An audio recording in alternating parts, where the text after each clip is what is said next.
Hey there, Groove Stars all over the world. Ridgely here with another Groove Growth Program. Super excited to be hanging with a new yet deep bonded friend, my man Vernon Brown, the founder of Your Happi, a gentleman whose mission is to help entrepreneurs, business people, and others get unstuck. Vernon, thank you so much for taking time today to hang out with us in the community. We really appreciate it.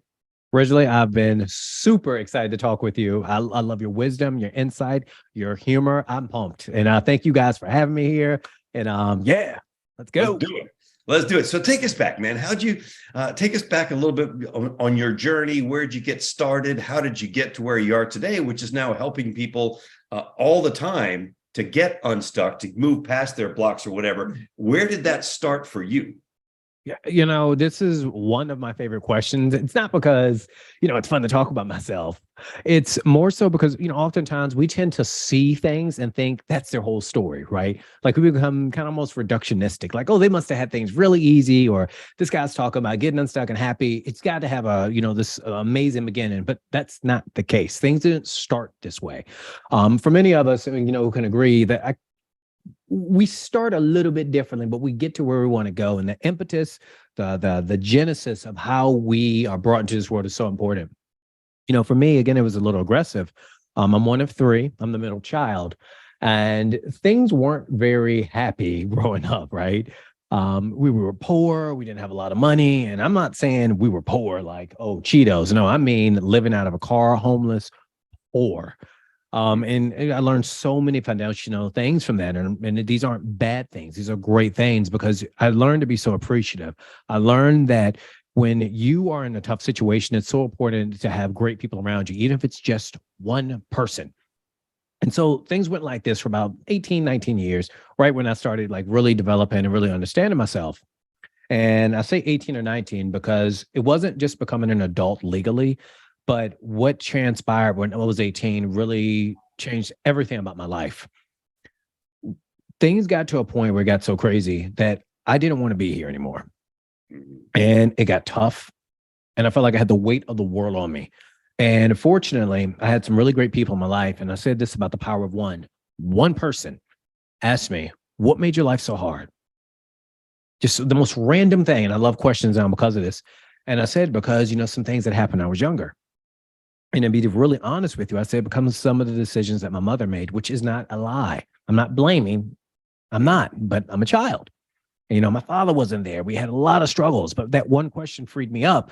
And it wasn't because it was like, all of a sudden I got this energy and I realized I could change my life. But when I said that because of the decisions that my mom made, and then he said, well, where's your mom? That was the biggest kick in the stomach and the biggest jetpack on my back at the same time.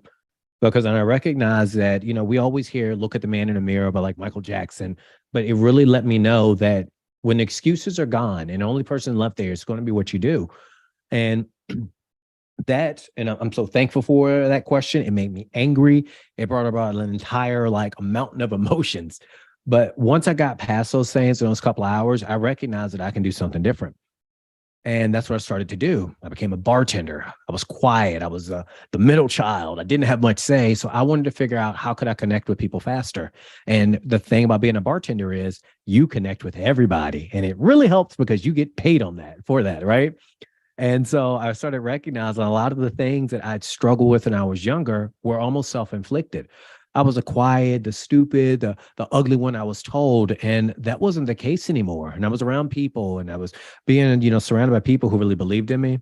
I was around people who really wanted to connect. And one of my superpowers that I developed because I was quiet was my gift of intuition. And it's the ability to connect with people without even moving their lips. Picture being a bartender when someone walks in, or you've been to a bar, you've been to a restaurant, someone walks in and they look at you. And not that they judge you, but they say, I got something in mind for you. Don't you feel an immediate bond with people? So needless to say, I didn't have to be the best bartender, but I was just really focused on being a better person. And that just helped my tips skyrocket. Then from there, I found out that I wasn't impersonal. I wasn't, stupid. I wasn't the person people didn't want to see. It really helped me get past this limited belief of myself. And so now I'm about 21 years old. I'm like, wait a minute. Well, if I'm 21 and this isn't true, what else can't be true? So I said, well, I heard I was an ugly fat one. So I said, let me start working on my body more. So I started working on my body more. And lo and behold, bigger than anything, a family of people, and I love my family. I'm not making fun of my family, but we are genetically predisposed to being a bit larger. 3, 4, 500 pounds. I lost lots of family members because of this, and I didn't want that for me. So I started working on my body. So my body started making some changes, and now my mind's making some changes. And I think the last step for me, and I know this will be the last step, was I wanted to make my life differently.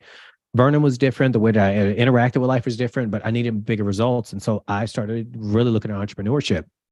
And it started with me being a model in New York. And I had a great time with that. But I'm a nerd at the root of things. I love comic books. I love Marvel. My son's named after a superhero. Like, we are nerds. And I am proud to say that, right? And what happened, it was like, how can I really tap into my superpower? And I recognized that as many fantastic things that I had done, especially from 18 up, I said, what was the big common factor? I didn't necessarily have the best everything, right? And I think sometimes when we're out there and we're doing great things, want to do great things, we think we have to be the best. Sometimes it's just being who you are is the best thing. And I was always able to bring like a certain humility to things and a certain energy to things. And that's when I started saying like, well, what can I do with this? And that's when What Your Happi was created. I've always been, blessed. And I'm not saying it's something that I didn't work for, to have a great sense of humor, because I like to laugh. Who doesn't like to laugh, right? If you don't want to laugh, I worry about you. And it was just the happy. And some people might ask, well, why happy? Because happiness for me isn't just smiling and laughing. Not only smiling and laughing, it's about energy. And I started recognizing as many people as I connected with, and so many people unknowingly I was helping. It wasn't because it was just this divine meeting. It was because people started getting a better sense of who they are and how they can operate in the world. And, that's one of my gifts. And again, I use that with a lot of humility. It's not me, it's the people. I give people a place to shine. Mm-hmm. Wow. And so what was the transition? So you're bartending, you're honing a skill, a fundamental skill of connecting with people, which, by the way, I can't say enough about. I almost think that everyone should wait tables or bartend or whatever to learn that skill. I did it. My brothers did it. Everybody I know, my kids have done it. Not my daughter. She's the ballerina, but my son for sure.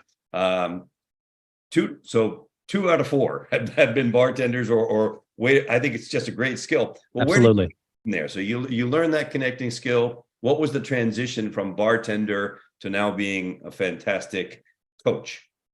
Well, and I appreciate you saying that. I think the coaching came from being surrounded by fantastic people, because those people that I was bartending, the regulars would come there, and these people are my friends. And I say these people, it sounds like I'm being disconnected, but they became friends. And what do really good friends do? They don't want you to hold back or to settle. And they kept telling me that there was more for me. But again, that's not an instruction in itself. And so by me going to the gym and I'm already looking, there's more for me, which is what you need, an awareness most sometimes that I can do better. But the next step for me was like, well, do better where? Do better how? And fortunately, I got this guy said, I really think you should consider doing acting and modeling. And I know you might be wondering how that relates to, entrepreneurship and coaching, but I'm about to make that connection. By me taking that leap of believing in myself, of saying that, hey, I can do this, and doing something that was against the norm, it gave me the courage to be an entrepreneur, to take what was impossible possible. Because unbeknownst to me, that I created a result that I'd never seen before in my life. And that is a basic tenet of entrepreneurship. You just need to have a thought that you can do it, and you go do it. So after a couple of years of doing that, I started recognizing, well, if I did in this area of my life with my body and it translated into print and media, why can't I do it for myself financially? And I already kind of did it, but I wanted to do it in a big way. And so when I started looking at my superpowers and I started looking at what helped, really got me excited, that's when I said, let's look into coaching. And coaching wasn't an immediate thing. I'm not going to say that again. It's about people. People is everything for me in life. And I got with a mentor, a smart person, a very smart person who pushed me more than when I wanted to be pushed, because the first time he pushed the idea to me, he said, you should be a life coach. And I said, absolutely not. It's like, what is a life coach? Like, it just seems so like presumptuous. I know everything about life. And he said, well, if you don't like that, Vernon, what do you like? And I said, nothing. And he told me, and I was saying no to something I didn't even know what to say no to, or not saying yes to something I didn't know. And when I looked into it, I came back to him, smart guy. And, he's still my mentor to this day, very successful guy. And he said that now that you learn more about it, what do you think? And I was like, I ate some crow and I said, you're right. And that's really how it came to be. I know it might seem like I walked out and all of a sudden I found this star. No, I had to build it. I really had to create this person, but not by myself, with people, with help, with support. I hear that story so much. And also because it was my own story, right? It was the it was the mentors that helped me shape the future. Absolutely. And the mentors that believed in me sometimes when I didn't even believe in myself. The mentors that pushed me. My first big mentor, very, very successful guy, brilliant speaker, dealer, which means you're selling people stuff at very high prices that they absolutely do not need, right? And I'll never forget when I said to him, I think I really want to be a speaker. He said, okay, I'll help you, but here are the conditions. You don't get to go out and speak until I say you're ready. Oh. And I was like, okay, yes, sir. And so he started coaching me, and I had to rehearse, and I had to send him tapes, and I had to do all this stuff. And he was like pretty tough on me. Yeah. And he said, okay, I understand that you've studied this and that most people, they start out their speaking career using other people's quotes and other people's stuff, and they bring in analogies and all of that. But eventually, that's not going to be good enough. Until you get to the place where your story is good enough and your content is good enough, you're never going to make it to the big leagues. So then he said, so now you're good enough to go out there and start speaking, but you don't get to tell your story until I tell you you're ready. And I'm telling you, he was ferociously beastly about it. Not even nice. But that's what happened. Yeah. And that's how, because he cared enough to be tough and straightforward and whatever, is how I learned the lessons and eventually was able to start a very successful speaking career, largely because of him. By the way, the book that you're reading that I wrote, when I finished it, when I finished writing that book, he says, I love this book. And of course, he critiqued it all the way through, but I pretty much hate the ending. I hate the ending. I'm like, okay, fine. So I had to rewrite the ending until he was satisfied. And that's the book you're reading. Can I ask you a question about that? Yes, sir. The main reason why I bring up so much about support is I think so many times that people started saying phrases like I'm self-made, right? And I get why people say that, but I'm a huge believer we didn't get here by ourselves, or we're not going to get to the next place by ourselves, right? What was it like when someone who believed in you pushed you? Because I know when I felt that, it almost felt like a kick in my stomach. And I think a lot of people don't speak enough about this. What was that like for you? Ferocious, tough, hard to take, but I knew it was important. And sometimes it was this was how a call would go, Vernon. Yeah. Hey man, yeah, just give me the report. Okay, this. Okay, good. Don't like that. Good. All right. Anything else? Bye. Like that.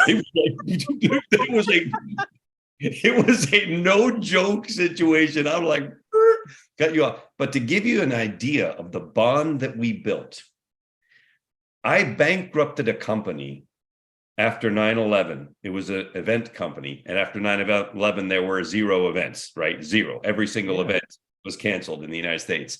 I had to bankrupt the company that he invested in. And we sat down in a Barnes and Noble having a coffee or a tea. I can't remember because I was a mess. And he said, look, man, just don't start with the crying stuff. Okay. I don't really have time for that. Okay. But what are we going to do here? What are we going to do? How are we going to take some lemons and make some lemonade? And he funded the next company. Wow. Yeah. I paid him back in full, but it was like that. I was a mess. I had bankrupted a company, had no idea where I was going, went to him, sat down with him, knowing that I had just blown, $325,000 of his and several million of other people's. And And he sat down and said, what are we going to do here? I believe in you. I didn't invest in the company. I invested in you. And he funded the next one. The current company that I have, of View from the Ridge, was funded by him. Wow. Yeah. Thank you for that. Right? That's to me, I'm with you 1000%. Nobody gets where they are by themselves. Nobody does. Arrogant and naive, both at the same time. Absolutely agree with you. So, yeah, I'm like, whatever, man. So to answer your question, it was ferocious. And I loved him to death. And he's not with us anymore. I still have conversations with him. Right. Say why I say to this. Okay, man, I got you. Yeah, you're right. Okay, cool. I love that. Yeah, amazing. I would get 5 minutes, 10 minutes on the phone. If I traveled to Baltimore where he was, I would generally get an evening. And so the way that I would get more time was I would go to Telluride, where he had an ridiculous 18,000 square foot mega log cabin mansion thing, right? Wow. And stay at his house, and we would go skiing. And I was a ski instructor for a long time, so I would teach him skiing, and we would talk on the lift, and we would review everything that was going on in the business over the past year and what were the plans for the next year on the ski lifts. So ski lift was business. Okay, now make a few turns. Okay, business, make a few turns. And wow. That's the time with the guy, because I could get 3 or 4 days with him, despite his crazy schedule and whatever, when he was at Telluride. So I was just, okay, when are you going, man? I'm coming. And see, it's something there. I mean, again, it's you made those opportunities happen. That's right. It didn't just fall in your lap. And that's another thing that people don't pick up on sometimes. It didn't magically come to you. You had to make that happen. And I'm sure it wasn't always convenient for you to be a Telluride. I know it wasn't. No, and very expensive, by the way. I'm sure. Yeah, Telluride is as expensive as any place in the United States of America. It's the most expensive, ridiculous billionaire club, whatever. So yeah, no, it was not cheap, and it was not easy, and it was not anything, but I relished every minute of it. I love that. Yeah. Thank you for that. Oh man, my pleasure, brother. So talk to us a little bit about becoming and getting unstuck. I mean, that's a big topic, because people can be stuck in this and stuck in that, stuck in all kinds of different areas. How did that come to you as being, hey, this is where the way to find your happy, what's your happy, is to get unstuck? And how does that work together? And what are the people that are watching or listening? What can they take away? What can they do to get unstuck wherever it is that they're stuck? And this is such a great question, especially the way that you phrased it. I think, the Reader's Digest version, especially for me, the first 6 years of my career, I never wanted to be a speaker. Never. I'm the quiet guy. Again, I'm the nerd. And I became a speaker. And so I'm traveling, and I'm just all places across the country. Unbeknownst to me, COVID was lurking, but things were going well. Things were going great. So when that blip occurred in the world, and just like everyone else, was grounded. And I said, what exactly am I going to do? All my events were canceled. I wasn't quite sure how to go navigate those things. And so during that period, I was looking at and opened my schedule up to different people because of my online presence. And I said, hey, my big give was, what can I do to help people out? And I'd literally put that out, open up my schedule, no charge, no fee, nothing. And I said, I'm going to give you 30 minutes of the most focused time we can have. And I gave focus sessions away. And what I noticed was a lot of entrepreneurs were stuck. And when I'm with people, it's like, hey, have you thought about this? Again, for my practice, it's options, opportunities, possibilities, and solutions. And so when I started talking to people about the framework that I created and the framework I used, the business owners stopped getting stuck and they became unstuck. Getting stuck can be a part of your journey, but that's not that's not where you're intended to be. You know what I mean? And I think so many times people think, well, I'm stuck. And it's like, oh, story's over. What would happen in Die Hard if John McClane was stuck inside of that little air shaft? And it would have been a horrible movie. No, that's a part of the movie. That's when we got to build and get around these things.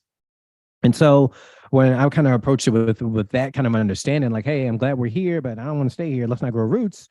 What I started doing then is I started looking for more commonalities. And what I was finding is that so many people would identify, and this isn't true for everybody, but something's wrong with me is why I'm stuck. Right. And that really lent to me, the importance of support, because sometimes you're stuck, not because you're not smart enough. You're stuck maybe because you're trying to do it by yourself. Maybe you're stuck because you have spent so much time looking at it through your way of thinking. And it's a beautiful way of thinking, but is that the type of thinking that you need to get around these things? And so as I went out there and I'm getting more data, I'm collecting, I'm being more people, running 300-400 people, and I'm doing classes, teaching people how to own their happy, about getting unstuck. Because once you get unstuck, there is nothing that's going to stop you. One, you feel invincible. Two, you got this big self-esteem, self-confidence boost. And so now if you have one business, you want to do more with that business, or maybe you want to start another business. So kind of go into some tips there. I think the first thing that I want to let people know is you cannot become your struggle. You are not stuck. You are maybe figuring things out, but that's not who you are. And it's really, really easy in life to become your struggle. It's so easy. And it's just recognizing you're only here for a moment. You're not going to be here for the entire time, especially if you're smart, if you're going after things creatively, that you're doing your happy and you're focusing, because what I do is not about just focusing 100% on clapping your hands and stomping your feet. Sometimes it requires sitting back and doing things like we're doing now, talking about solution, being solution focused, trying new things, regardless of what people might say. People really don't say anything, by the way. Most people are watching you. Only because it's like going to the gym. And I know you get this. When you go to the gym, people feel like they're watching you. They're not watching you to judge you. Some people are. Majority are watching to learn, to see how they can do what you're doing. And it's about, let me try some new things when things aren't working. That's when you try new things. You don't keep doing the same thing over and over again. That's not working. Try new things. And I think another thing that really sneaks up on people is we tend to isolate ourselves, because when we can get to a place where we're not moving forward, which some people might identify as stuck, it creates a sense of low energy in us. And when we have low energy, concentration, focus, awareness are gone. Smart people can start doing things over and over and over again, and it will take them longer and longer and longer. And what do smart people do if it's taking them longer? I'll get up earlier. I'll work later. Now you're twice as tired and it's taking you still longer. And what that will start doing is you will start to isolate yourself. No, isolation can be the enemy in some cases. I'm all about sometimes taking the time to walk with yourself, as the expression goes. But sometimes you need to be around people to kind of promote more positivity, to promote more thoughts, to promote some different types of actions, because there's no man or woman greater than his or her environment. None. You can't beat your environment. I do want to, even, and I can't even say this anecdotally, but one of my things that I was working on when I was working on being in better shape and in better health is when I said I wanted to run a 5K, 10K half marathon, most people thought I was crazy. And this is when I learned the power of environment and what it can do for you, or do what it can do, or work against you. When you're out there and you're saying, I want to do these great things in the world, or in my case, run 5K, 10K half marathon, majority of people are going to look at you like you're crazy. You can't beat that environment. And that will create a self-doubt in you, or that will create a tension. But when I started hanging around people who did ultra marathons and running marathons weekly versus me preparing for something that was happening in 3 months, all of a sudden it dwarfed everything that I was doing. And I went from running 8 miles and 9 miles to running 12 miles on a regular basis. And that taught me that environment is everything. Be in that environment that is going to push you, that is going to pull you, that's going to demand that you become better. Mm-hmm. If that makes any sense. Yeah, for sure, man, for sure. And same thing. I remember when I first started running longer distances, can I do this? Can I possibly do this? And then one day I ran 20 miles. And you know what? I can do this. Only ran one, but I did the marathon in New Orleans. It was great. Oh my gosh. Running down Bourbon Street first thing in the morning is really interesting, man, because nobody's on Bourbon Street first thing in the morning, okay? Just saying, except all the marathoners running. And I will share with you a funny little anecdote to that is that my wife is a far better runner than me. And she was the one that really kind of pushed me to kind of let's go a little further. And she did come in and wonder where I was while she waited for me for an hour and 15 minutes before I finished. Oh my gosh. Done in 4 hours, took me 5:15. So I'm like, okay, but I got it done. I got to push you. Exactly. So let me ask you this. Yeah.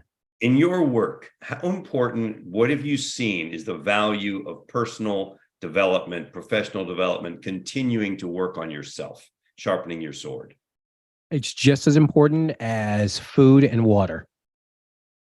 Because what will stop you is going to be more than likely, don't get me wrong, life will show up. And I'm not saying in a negative way. You could hit the lottery, you could find a new spouse, you could have lots of things. But what will stop most people is lies between the 2 ears. The two most dangerous places a person can be in their life is in their head and in their bed. Two most dangerous places, because that's when you're most vulnerable. And it's not that you have to, personal development, kind of gets a bad rap every now and again. I kind of come from this perspective of making sure that you're knowing yourself, making sure that you're keeping the blade sharpened by making sure you're spending more time with people who, are all about pushing, or all about not even pushing, but who want the best, who want better, who challenge different perspectives, who let you know as we can continue to grow, develop, and evolve, there's certain skill sets you're going to need to let go of, and there's some you're going to have to embrace. The skills that I have now, I could not have even thought of them 10 years ago, 5 years ago, even things I'm learning from when we met. That was such a big connection. Like, oh my gosh, I never thought about it like this. And it keeps the hunger going. It gets you excited. That's why I was so excited to talk with you today. Mm-hmm. So what do you think then, based on what you've seen, are the two most important characteristics of successful entrepreneurs that get unstuck? Number one is curiosity. Curiosity is a big one for me because you have to understand and know and believe that there's a chance that what you're doing might not be the only way. So keep looking, keep trying, keep experimenting. The curiosity is a big one, and it's one of the basic tenets for being a child. Children are very curious. Don't ever let go of that. Mm-hmm. And I think the second thing, if you push back into the wall, it's a belief in oneself, because it changes the way belief plays such a big role in what we do. Mm-hmm. And I recognize that sometimes we might not believe in ourselves, but even having someone that believes in you, having a belief is powerful.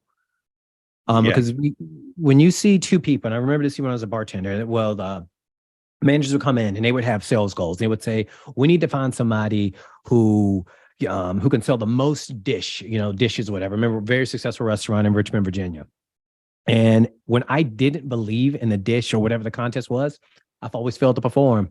But when I believed in it, it changed my vocabulary. It changed the way that I connected with it, changed the way I talked about it. Belief is part of the cocktail of success. I mean, it's the biggest ingredient that you want to have. Belief and curiosity. Number 2 book for me, by the way. Shut the front door. But it's true. Beliefs cause wars, right? Belief calls so many people to wake up and say, I want to do things differently. Belief can say the difference between you getting that guy or girl or going after that job. It's belief. It's not this magical thing that people kind of like, oh, belief is cool, but I want to go do this. Belief creates a different step. It creates a different modality, creates a different gear. Belief is everything. I actually have it tattooed on my wrist. Believe. It's so important. Mm-hmm. Yeah, I'm with you, man. People don't do anything without a belief. You don't get out of bed in the morning unless you believe it's better than being under the covers. Correct. You don't eat unless you believe it's going to take away your hunger, and you certainly don't work if you don't believe you're going to be rewarded.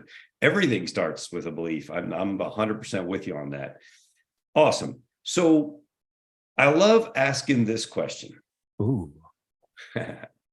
If you could look back, if you could hit a time warp and all of a sudden go back in time 15, 20 years and speak to the Vernon Brown of back then with all the wisdom and knowledge and, experience that you've had since then, what would you say to young Vernon? You saw my face. I was like, okay, what's he about to say? What's he about to say? And I say this one with humbleness, and I say this one with, more respect than maybe might even strike. If I could go back to my younger self, I would say I wish I invested more into people. I had an amazing time. But I think I have to focus and it's all up to me, that I really missed out on a lot of great people. And don't get me wrong, I have some amazing people and I had a great time, and I had don't get me wrong, I had my ups and downs. But if I could say younger Vernon, spend more time with people. I think ultimately it led to a harder path for me because I wanted to do everything on my own. Mhm, mhm. And this season of my life, especially with my son, it's about recognizing we didn't get here by ourselves, and we're not going to leave. You don't want to get to where you're going by yourself. Mhm. Because ultimately I see this a lot with clients and even myself some. Once you get to that destination, don't you want to be on that yacht with people that you can care about and people that that you can trust? So, it's about beginning with the end in mind. And I really wish I had grasped onto that more and more. That's why I keep people that are close to me that are just impactful. I'm like, what can I do to pour into and to help? Because I've really, it's a big value of mine now. Nice. I love that. How about this one? Tell us about some colossal error or setback that you endured and what you learned from it. Oh, okay. Which one? All right. I think if it's any good, great success. I think the one that really stands out to me right now is when there's some people in your life that you need to love with a long-handled spoon. There's sometimes in life that as much as we hope and wish, and I'm kind of speaking, in kind of tangentially, I'm gonna bring it back down. And there's some people in our lives that as much as we want them to be a part of our journey, it's just maybe not the place for them. I think the big awakening for me there, and it was a colossal failure, but it led to a huge advantage for me. Was I wanted my mother's love and support when the times got tough, when I was really working on myself, and it taught me that as much as I strive for it in the best way that I could, I'm not faulting my mother. I'm not faulting anybody. I'm just recognizing that's the way the cards fell. When I kind of replaced some things, I didn't recognize that some people needed to be loved from afar. And they can love you and support you, but maybe not the way that you think that you want to be, but that's the best that they can do. I think that was a big mistake, not a error or mistake, I want to say, but it was a big awakening. I think it's a better way of me phrasing it because it hurt, but I understood why it went that way now. I remember my buddy Johnny Wimbry. I don't know if you ever heard of him. Great speaker. He calls that sometimes you need a season of separation. Hmm. And I love that. And when I first learned about that, I realized that I had one person in my life that I really cared for a great deal, but who was just flat out a complainer. And that was my mom. And my mom was just always, "Hey, mom, how you doing?" "Oh, son, you're not going to believe what happened. It's just Yeah. my car. I don't know what's going on with my car. I don't know if it's ever going to run again. Blah, blah, blah, blah, blah." And then, you call again. "Hey, mom, how you doing?" "Oh, son, I was on a ladder doing some gardening. I fell off. I don't know what's wrong with me." I mean, just relentless all the time, negative complaining. And I heard about this from Johnny. And I called my mom up one day and I said, "Mom, I got to tell you something. I'm really working on myself. I'm working on some stuff, and I can't have a bunch of negativity in my life. So Yeah. I want to let you know I'm going to call you. But when we talk, if you start in with that negative stuff, I'm going to hang up on you. And I'm sorry. I apologize in advance, but I'm telling you, Mom, I really need to do this. And that's what's going to happen." So I'd call her up. Wow. "Hey, Mom, how you doing?" "Oh, son, you're not going to believe." Bam, hang the phone up. And then I'd wait a week, Wow. wait 2 weeks, call her back again. "Hey, Mom, how's everything, Mom?" "Well, son, I thought it was going to be good, but then, oh my God, everything went south." Bam, hang the phone up. I would hang the phone up on my mom Yeah. over a year. And finally, one day I called. I said, "Mom, how you doing?" She says, "I'm doing great. How are you doing?" I'm like, this on the other end of this phone right now. Hello? What do you mean you're doing great?" "Well, it's just a beautiful day outside and I've been working in my garden and I feel really good about some of the things around." I'm like, "What? Who is this?" And then I thought to myself, now, wow, what is she doing with everybody else? I don't know, but I heard she was still complaining. But with me, Yeah. because I put the line in the sand and said, "I'm sorry, I'm going to take a season of separation." Like you said, the long-handed spoon, right? To keep those people away if you have to, because you can't let that garbage come in because it's Correct. Yep. throughout your brain. Oh God, see, you get it. Speaking my language. Yeah, it's one of those things. It's like sometimes, and that's why I like that expression. Sometimes in life, it's people are in a different place than you. And that's not about right or wrong. It's just what it is. They're in a different place. You don't need that. That's not saying you don't love her, right? That's not saying you don't care about her. You want bad things. It's this is what I don't need, and this is what I do need. But it's about, what we're really looking at is boundaries. And it was a hard lesson. But I'm telling you, I learned so much from those lessons like that. It's important. Yeah, for sure. You do. You pick it up and you go, okay, I can do this. I don't have to work with knuckleheads. I Right. don't have to hang out with people that lack integrity. I don't have to do anything with people I don't like. Correct. I like pretty much everybody. So if I don't like somebody, there's a reason, right? Right. And I get to, determine that, and nobody else gets to determine it for me. And I don't have to worry about what they think. My brother Les Brown used to always say, what other people think about me is none of my business. Strong stuff, right? Yes, it is. So 3 books or resources that you would recommend to those who are looking to get unstuck and move their life ahead, what would they be? Oh, 3 book of resources. First up, we were talking about it right before the call. Hands down, when I was trying to figure out how I wanted to navigate my life, this book, The Alchemist, is something that I read religiously 2 to 3 times a year. Always, and I will forever have that. I always put my books that I'm reading up here. Your book is up here, The Great Ones, A Business Fable, and The Alchemist. 2 books that I'm reading, but The Alchemist, hands down, and it's a field guide for me. It taught me about the beauty of belief and how it is it needs to be a mainstay. So many people take different things in this, but I love that. Another resource, showing my kid side, which I'm a big fan of, the movie Moana. I tell everybody the Disney movie Moana with The Rock. They're making a live action one, by the way, going to see that the first day. That movie is one of my happy movies. And it's about, even one of the songs, How Far I'll Go. That movie it gives me goosebumps every time I think about it. I watch that movie often. I love that soundtrack. And the last resource I will use to help people. And this one is kind of in the ether a little bit. Nothing beats, and this is a resource that all of us has access to. We might not have it immediately, but nothing beats a good conversation. Mm-hmm. Conversation with people that stimulates you, that excites you. Sometimes it can have an entire array of emotions. And I use that, and I say this because too many times we as entrepreneurs, we tend to think that our problems are very isolated to what we know, and I'm the only person that can help. You have no idea. By getting involved in a conversation, what you're struggling with, someone's like, oh, that? All you need to do is do this. And, I see this when I'm with my son. He'll be struggling with something. And I'm like, hey, dude, like, just do this. And he's like, no, I'm stuck and I'm stuck and I'm stuck. I'm like, just do this. And just like that, he gets by it.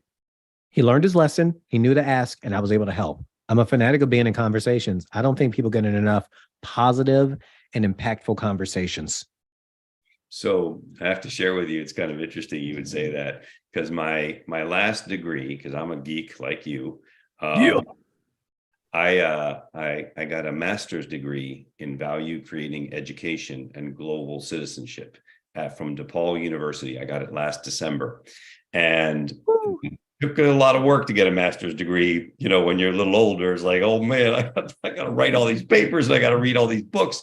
But one of the biggest things that being a global citizen is about dialogue and the power of dialogue and what dialogue means and strategies for dialogic engagement and all that kind of stuff. And I found it fascinating, made me a better person to understand all of that, to understand that when you're in a dialogue, it's a process of co-creation.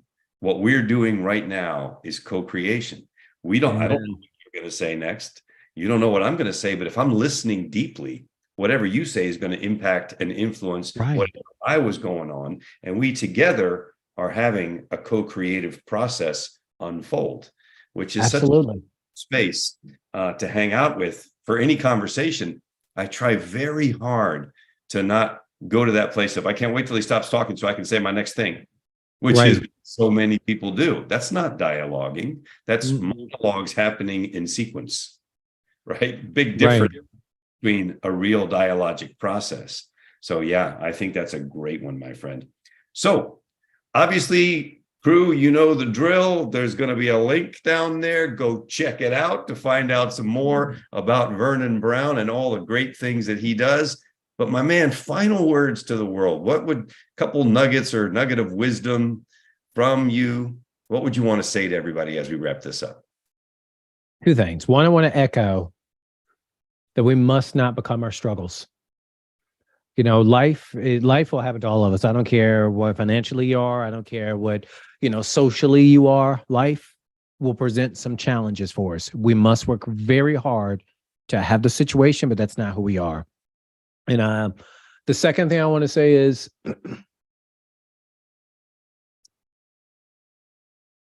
people matter.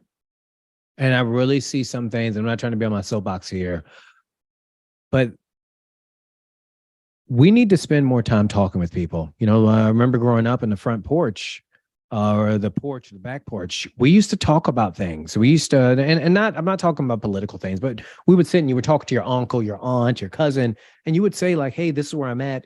And we would talk to one another and we were able to get past so many things. Never forget the value and importance of talking with people who are your people, and people that you connect with, because isolation is the enemy. And I've got to echo those things.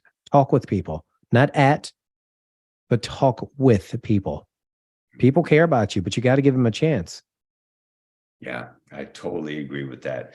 Talk with people so that not at people. That's such a big one, man. It's such a big one. And what a better place this entire world would be if we listened and talked with people. Correct. Yeah.